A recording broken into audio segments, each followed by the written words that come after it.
आलोक जी, मैं आपके पास आते हुए, अब तो कितना भी ढोल बजाइए विपक्ष में बैठने के बाद बताया है, वो कह रहे हैं आपके भी दाग ऐसे ही थे, दूध का धुला नहीं है कोई बिहार में।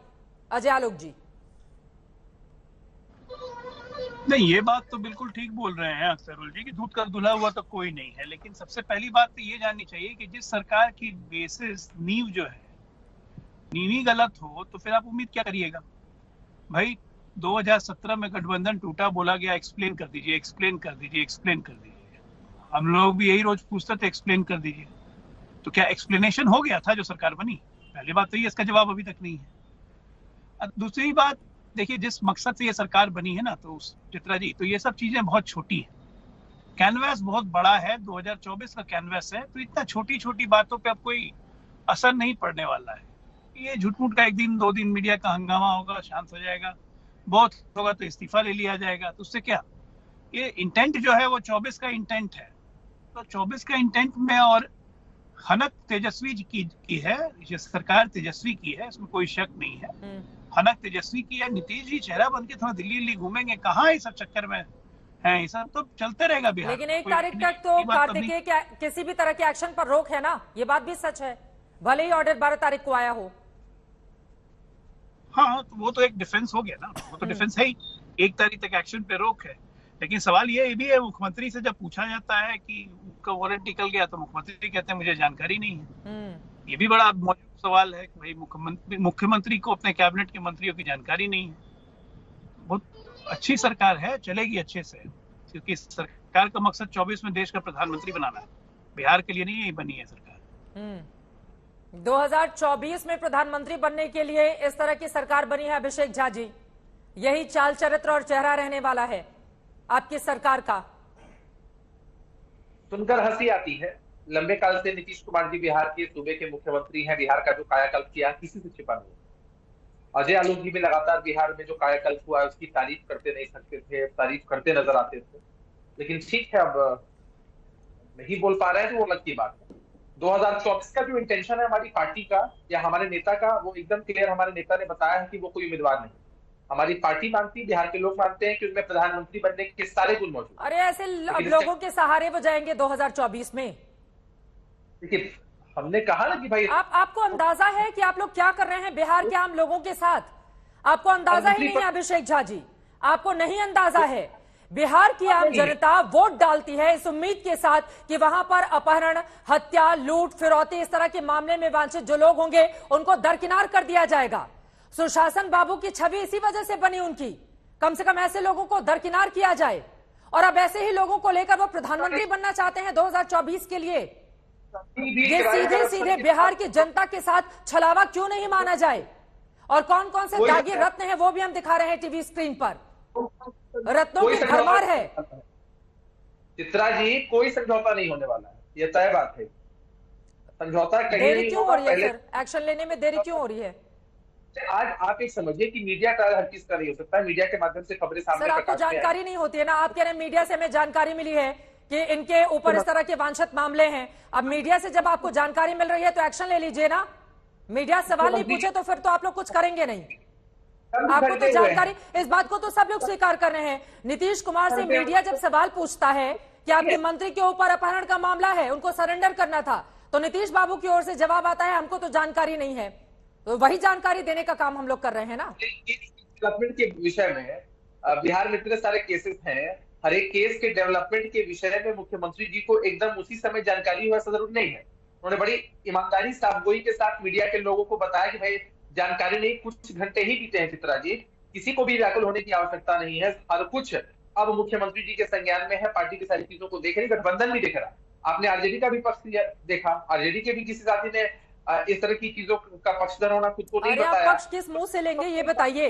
एक दागदार अपहरण का आरोपी एक व्यक्ति है और आप कह रहे हैं कि उसका पक्ष लेंगे, क्या इस तरह की भी स्थिति है? जवाबदेही है या नहीं है आप लोगों की बिहार की जनता को लेकर?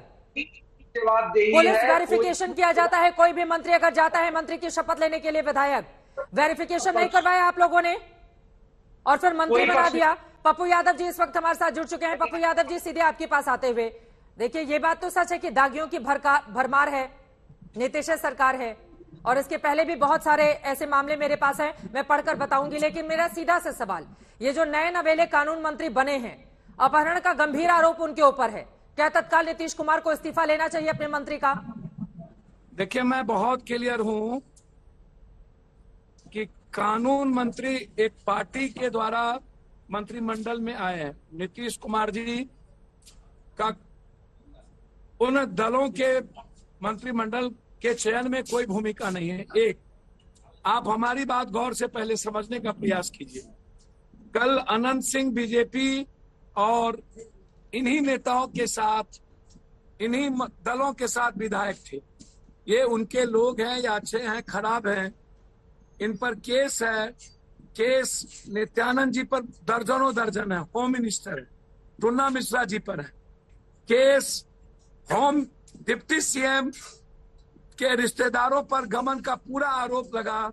डिप्टी सीएम का भाई बेतिया में दवाई दुकान पर प्रवेश करके बेतरीके से मारपीट 3 बार किया। नारायण स्वामी मिनिस्टर का बेटा गोली चलाया आम लोगों पर बगीचा में। लगातार गिरिराज सिंह पर 1 आधा दर्जन, मेरे पास सारे रिकॉर्ड समझ में आ गया ना मुझे। 4 करोड़ कानून मंत्री के ऊपर अपहरण के आरोप है, लेकिन बचा रहे हैं आप उनको, बचाने के लिए बैठे हैं आप पप्पू यादव जी। बिल्कुल आप बता रहे हैं। अब मैं क्यों बचाऊंगा उसको? कानून मंत्री नहीं बनाना चाहिए, बिल्कुल नहीं बनाना चाहिए। ये मैं कह रहा हूं। इस्तीफा लेना चाहिए और बन तुरंत नीतीश सकता कुमार था को।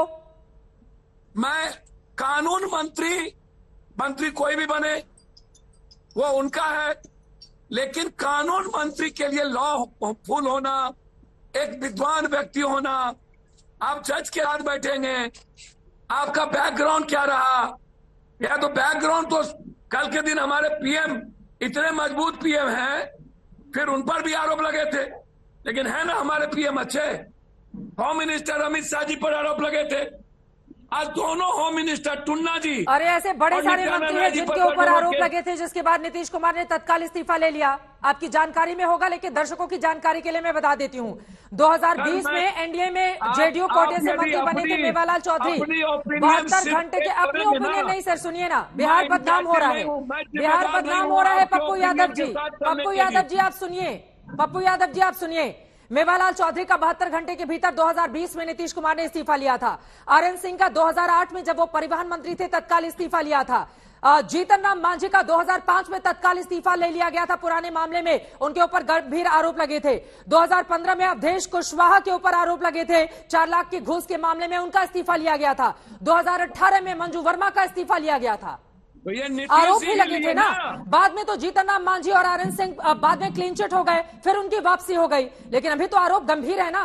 क्या इस्तीफा ले लेना चाहिए नीतीश कुमार को तुरंत? बिल्कुल बिल्कुल बिल्कुल। लॉ मिनिस्टर्स ऐसे व्यक्ति को नहीं बनाना चाहिए, ये मेरा व्यक्तिगत ओपिनियन है। मैं बहुत क्लियर हूं इस मामले में। रेस्पेक्टेबल चेयर है, मंत्री कौन बनेंगे ये पार्टी समझे। इस्तीफा नीतीश कुमार जी को लेना है, लेकिन आप जंगल राज, गुंडा राज, आनंद मोहन जी, अटल जी अडवाणी के साथ 32 एमएलए के साथ समझौता हुए थे बीजेपी में। आप पूछिए सुशील मोदी जी को, पूछिए उनसे कि आनंद मोहन जी बीजेपी के साथ 32 एमएलए के साथ अपने बीपी पास से चुनाव लड़े थे कि नहीं। ये बात सही है कि अनंत सिंह जी, अरे सुशासन बाबू कौन है? सुशासन का मतलब क्या होता है? सुशासन का मतलब क्या होता है?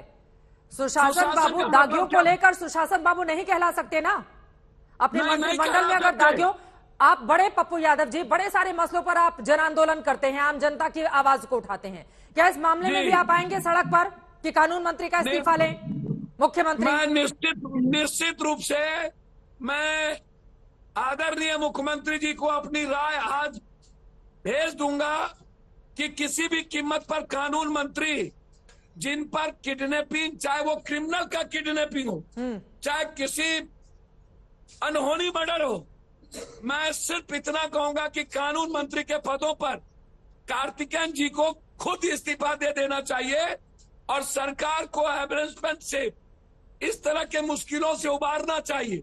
यदि उनको ट्रस्ट हो डेमोक्रेसी पर और फ्यूचर पर, तो आप हमें एक बात बताएं कि जो बीजेपी में चला जाए, हार्दिक पटेल वो दूध के धुले, शरद पवार का भतीजा चला जाए डिप्टी सीएम हो जाए, दूध के धुले, ममता दीदी के सब चले जाए, दूध के धुले, वो महात्मा गांधी, राम रहीम, कृष्ण सब, और जो बीजेपी में नहीं है वो रावण, यजीद, गुंडा, ये सुशील मोदी जी जब तक नीतीश कुमार के साथ थे उन्होंने क्या कहा करता था, क्या बीजेपी के सबसे ज्यादा क्रिमिनल रिकॉर्ड 37 कुछ % विधायक बीजेपी के है, तब क्षेत्रीय पार्टी के है, तब अन्य पार्टी और अंतिम में कांग्रेस का है। आप इसको देखिए, और मैं जरूर कहूंगा कि इन्हें इस्तीफा दे देना चाहिए सरकार के सम्मान में, और विवाद से बचना चाहिए। मैं आग्रह करूंगा लालू यादव जी से, 90 के बाद जो सत्ता में आप आए हैं और आप देश में प्रधानमंत्री बनाना चाहते हैं सोनिया गांधी और राहुल जी के नेतृत्व में, तो ऐसे लोगों को मंत्रिमंडल में ना लेकर आप किसी भी अन्य लोगों को भी ले सकते हैं। आपके नीतीश पास कुमार कह रहे हैं मुझे विद्वानों जानकारी की नहीं कमी थी कि इनके ऊपर इतने गंभीर आरोप हैं। वो कह रहे हैं पता ही नहीं था मुझे। बिल्कुल मैं आपको बहुत क्लियर है, आप जिस तरीके के लोगों को आप अभी मंत्रिमंडल में लाए हैं उस पर गंभीर सवाल खड़े होते हैं, और ये फिर तो पप्पू यादव जी अब 90 जिसको इतना बड़ा प्रदेश चलाना है चाहिए। उसको अगर अपने 30-31 मंत्रियों के बारे में ही जानकारी नहीं हो, फिर तो भगवान भरोसे हो जाएगी ना बिहार की जनता।